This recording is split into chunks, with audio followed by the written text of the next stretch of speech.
ভুয়ো ওয়েবসাইট কিংবা fishing link তো আমরা অনেক শুনেছি, কিন্তু আপনার ফোনে এমন একটা সেটিং রয়েছে যেটা আপনার ফোনের মেন সেটিং থেকে গিয়ে করতে হয়। সেটা কি আপনার করা আছে? সেটা যদি করা থাকে তাহলে কিন্তু আপনি অনেক রকম সুবিধা পাবেন। অনেকেই এইটা জানে না। আপনি অন্তত এই ভিডিওটা দেখে স্টেপগুলো ফলো করে ওটা অন করে দিন। অন করলে সুবিধা কি হবে দেখুন, আগে বুঝে নিন। ভাইরাস যদি কোনো রকমে আক্রমণ করার চেষ্টা করে তাহলে সেটার প্রোটেকশান আপনি পাবেন। ম্যালওয়্যার থেকে আপনি প্রোটেকশান পাবেন। ফিশিং লিঙ্ক আমি লিখে রেখেছি কারণ সবগুলো মনে না থাকতে পারে, আপনার বোঝার সুবিধার জন্য।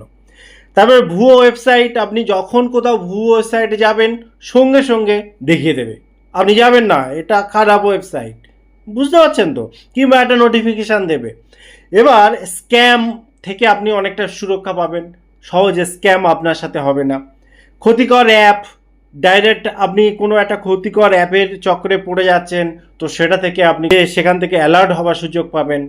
হ্যাকিংয়ের চেষ্টা যদি কেউ করে তার একটা অ্যালার্ট আপনি পাবেন। মানে বুঝতে পারছেন তো কতটা একটা সুবিধাজনক পরিস্থিতি।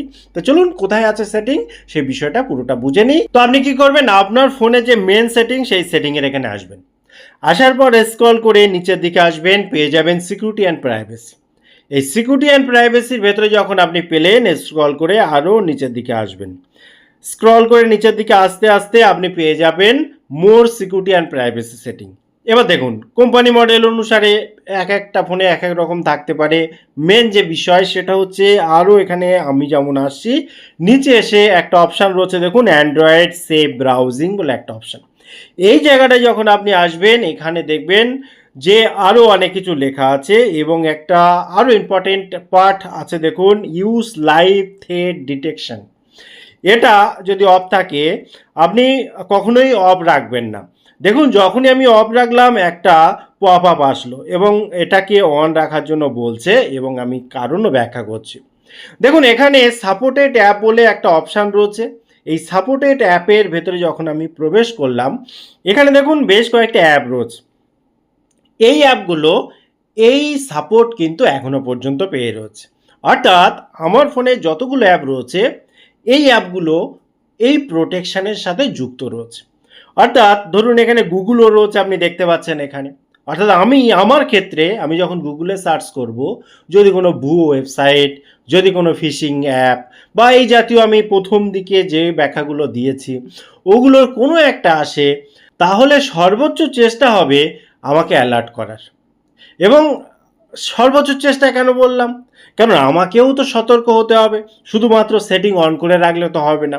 সেই সাথে সাথে আরও কিছু ব্যাপার রয়েছে, যেমন প্লে প্রোটেক্ট যে অপশানটা সেটা অন করে রাখতে হবে আপনাকে।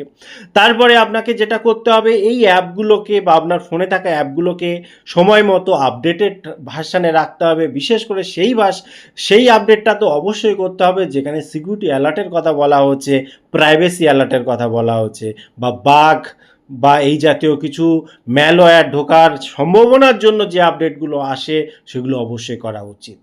সেই সাথে সাথে আপনাকে দেখতে হবে যে আপনি কোনো থার্ড পার্টি অ্যাপ ইনস্টল করবেন না। প্লে স্টোর থেকে অ্যাপ ইনস্টল করবেন এবং সেটাও ভেবেচিন্তে দেখে শুনে মাঝে মাঝে চেকও করার প্রয়োজন আছে সবগুলো অ্যাপ ঠিকঠাক আছে কিনা।